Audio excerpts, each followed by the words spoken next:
Hallo Freunde der Mineralogie, hallo Achatliebhaber und leidenschaftliche Steinsammler. Ich präsentiere Ihnen hier ein weiteres Video aus der Reihe Die Mineralien der Sarnasenke.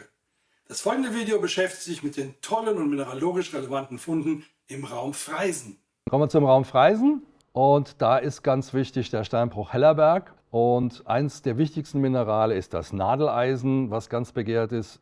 Mineralogen sagen dazu Goethit. Und das sind diese büscheligen Anordnungen von Nadeln. Das Mineral ist Eisenoxid, ist mit dem Rost ganz eng verwandt, aber bildet dort wunderschöne Kristalle. Wichtig, auch wieder im Steinbruch Hellerberg bei den Drusen, damit man etwas Abwechslung hat, ist der Calcit. Und der Calcit kann verschiedene Generationen ausbilden, kann auch wieder Eisen aufnehmen, dann ist wieder die typische orange Farbe da zu erkennen. Und die Farbe kommt vom Hämatit, der auch dort vorkommt. Einer meiner fotografischen Lieblinge, ist leider nur sehr klein, ist dieses Windspiel, wie so eine Windrose. Das ist ein Hämatit, der auf einer Goethitnadel sitzt, allerdings nur 2 mm groß. Ne?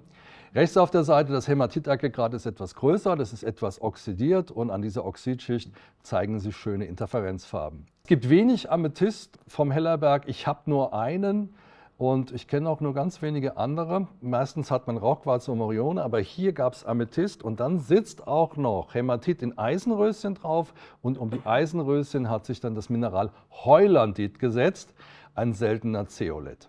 Interessant ist auch dieses Stück, bei dem stalaktitische Quarzbildungen in die Druse ragen und auf dieser Druse sitzen dann kleine Goethite. Goethit spielt also wirklich eine wichtige Rolle und deshalb ist dieses einzigartige Stück entstanden. Wir haben eigentlich wieder einen farblosen Quarz, aber in diesem farblosen Quarz sitzen Unmengen von Goethitnadeln und färben das Material gelb. Ähnlich wie hier. Und diese Stufe ist aber aus dem Bruch parallel zum Hellerberg. Wenn man auf der Autobahn fährt, kommt man von Kusel her zuerst an dem neuen Steinbruch vorbei, auch eine große Wunde im Fels, bevor Reichweiler kommt und dann der Hellerberg. Also hier ist der neue Steinbruch, der eigentlich nur an wenigen Stellen Mineralien gebracht hat, aber auch die wieder wunderschön. Hier Goethit mit Quarz überkrustet, dann das Mineral Tridimit, eigentlich eine sehr seltene Geschichte. Das ist ein, sagen wir mal, Quarz, der tetragonal ist, also anders kristallisiert ist und der eine höhere Bildungsbedingung braucht und deshalb ganz andere Kristalle bildet. Es ist aber weiterhin Kieselsäure. Und eine meiner besten Goethit-Aufnahmen, würde ich sagen, da ist das Mineral so dünn, dass es vom Licht durchflutet wird und diese orange Farbe zeigen kann. Ab und an findet man überall in der Region Baryt, Bariumsulfat, in Drusen, aber nur klein. Am neuen Steinbruch ist es so, da gibt es auch große Tafeln in der Druse. Bisschen bekannter dürfte die Freisener Höhe sein. Auf der Freisener Höhe gibt es Äcker als Aufschluss zum Sammeln von Steinen. Es gab dort mehrere Operationen, wo Baustellen tätig waren. Es wurde die Straße gebaut, es wurden die Windräder gebaut und immer wieder wurden fantastische Funde von Drusen und Achaten gemacht. Hier ein Stück vom Feld, wo roter Chalcedon Quarze überzieht. Und hier haben wir ein Stück vom Windradbau 2001. Ein Calcitkristall wird von etwas Hämatit überzogen und dann von Chalcedon. Wenn man sich nebenan diese Goethite anschaut, das sieht so ein bisschen aus wie Shrimps, frisch aus der Packung, die so einen Eisüberzug haben. Genauso wirkt das Stück dann.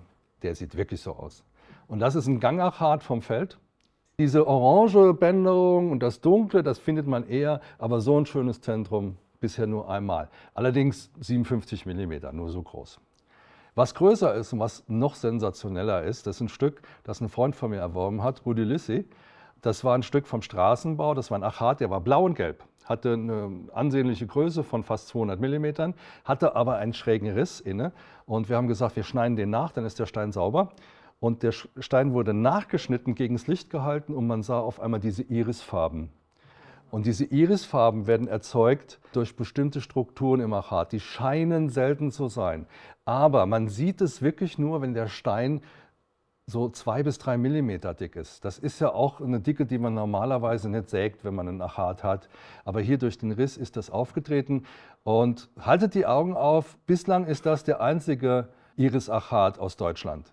An anderen Fundstellen, Nordamerika etc., die Sammler suchen diese Steine extra, die wissen darum und die gibt es dort häufiger. Wenn wir an der Freisener Höhe sind, sprechen wir natürlich auch über die Achate vom Windradbau. Und ihr wisst, es waren etwa 10 auf 10 Meter vielleicht 15 Meter. Und mit Tausenden von Achaten, die dicht an dicht saßen und unglaublich farbig waren. Neben der Farbigkeit, die man hier sehen kann, trat aber noch was weiteres auf. Wir fanden Bänder in den Achaten, in denen sich kleine Kugeln befanden. Und wenn man die Kugeln vergrößerte, waren in den Kugeln kleine Spiralen. Keiner wusste, was da jetzt damit zu machen ist, was das sein könnte.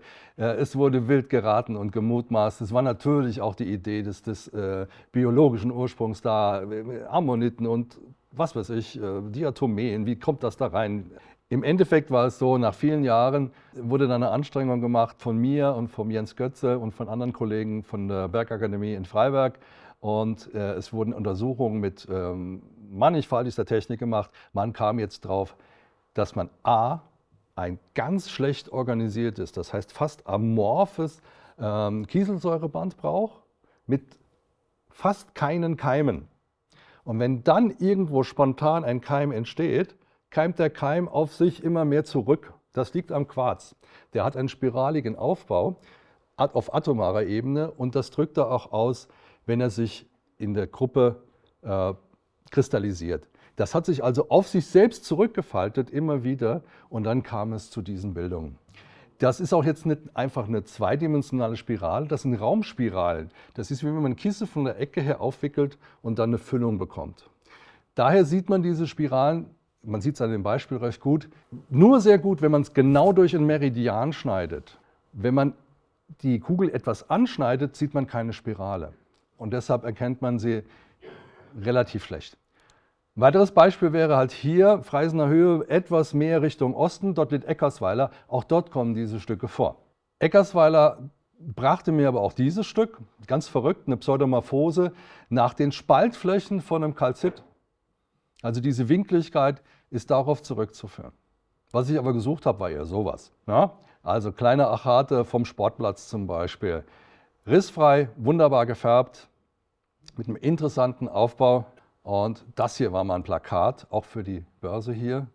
Der ist gerade mal 25 mm groß, zeigt aber alle Schönheit, die so ein Achat hier aus der Region zeigen kann. Geht man ein bisschen weiter, in Eckersweiler kommt ein steiler Abbruch an den sogenannten Preußischen Bergen. Dort geht es runter nach Kusel und Pfeffelbach. Und dort wurde ein Gangachat abgebaut, der schon seit Jahrhunderten dazu diente, Tabaksdosen und ähnliche Geräte aus Achat herzustellen. Es handelt sich nicht um Jaspis, sondern die Bereiche, die jetzt hier grünlich sind, sind im Prinzip Moosachat-Bereiche und dazwischen finden sich dann schöne Achate. Gehen wir jetzt weiter, den Berg richtig runter, kommen wir auf die Autobahn. Und der Bau der Autobahn in den frühen 70er Jahre führte dazu, dass ganz viele Aufschlüsse geschaffen wurden in einem Bereich, wo es ganz viele Achate gibt. Und einer der wichtigsten war dort, wo die Auffahrt ist, in Freisen. Da kommt dieses Stück her. Und das ist am Ende der Autobahn. Das ist schon bei Gimpweiler. Da geht es schon den Berg runter, sind wir fast schon wieder im Birkenfeld. Da verlassen wir das Gebiet der klassischen Achate. Dazwischen liegen die Fundstellen zum Beispiel der Leitzweiler Brücke. Hier sehen wir einen Achat, der eigentlich viel gelitten hat. Der ist zerrissen. Der ist auch angewittert, aber dadurch bietet er dieses verrückte Farbspiel. Neben Achaten fand man an der Leitzweiler Brücke auch fantastische Drusen mit Morion und auch wieder Goethit. Gehen wir nochmal zurück nach Freisen selbst, also weiter in der Richtung fahren im Prinzip. Und eine der Fundstellen in Freisen selbst wäre der Füsselberg. Das ist ein Stück, ja, auf einem Stück Acker. Und diese Zone war vielleicht 7 mal 20 Meter, mehr nicht. Dort kam dieser fantastische Achat her und dieser Achat, der jetzt kommt, der ist von meiner Frau gefunden worden. Der hat diese gelb-orange Farbe und es ist auch so ein Chalcedon, also es ist sehr transluzent, das Material. Etwas weiter vom Füsselberg entfernt liegt der Steinerne Mann. Da habe ich auch mal ein Achat zum Zeigen. Auch eine Fundstelle, wo man jetzt nichts mehr findet, weil wir keine Aufschlüsse mehr haben. Dort ist jetzt nur noch Wiese, wo früher Acker war. Wo man aber suchen kann, wäre im Bereich des Mühlenberges und der Bann heißt auf Hassel. Dort findet man auch diese touristische Attraktion, das Edelstein Dorado, wo man gegen Geld Achate suchen kann. Finden kann man sie überall auf dem Mühlenberg. Und das hier ist jetzt eine Mandel, die ich nicht öffnen werde. Sie ist nur etwa 42 mm groß und ich weiß es, dass dieser Typ Mandeln meistens Eisenoxid enthält, keine Quarze mehr. Aber die Form und die Struktur der Mandel ist so schön, dass ich es hier trotzdem zeigen wollte. Was man sucht, was man will, ist sowas. Das sind die Achate vom Mühlenberg. Und die Freisner machen dieses Jahr die Börse und werden auf dem Mühlenberg auch wieder Gelände öffnen, wo man dann gegen Geld graben darf. Man muss sich nur beeilen mit der Anmeldung. Mein erstes Stück, das ich von der Region bekam, war ein Geschenk zu Weihnachten. Und das war dieser schöne Achat, der im unteren Bereich eine Membrantrümmerstruktur zeigt. Dazu kommen wir später nochmal. Und jede Menge Spherolithe. Bleiben wir nochmal an der Autobahn auf der Seite, dann sind wir bei Hahnweiler. Hahnweiler, auf den Feldern kann man sehr schöne Steine finden. Aber wie alle Steine aus der Ecke, auch die von der Leitzweiler Brücke, brauchen diese Steine viel Licht. Dann zeigen sie ihre tollen Farben. Was noch zu finden ist, wäre zum Beispiel auch Hämatit, auch wieder viel Goethit. Hier sehen wir jetzt von außen Hämatitkugeln auf Quarz. Aber es gibt auch solche Kristalle, wenn man sie durchschneidet, zeigen die verschiedene Wachstumsphasen mit verschiedenen Eisenoxiden, also Goethite, Hämatite, mal kugelig ausgebildet, mal schuppig.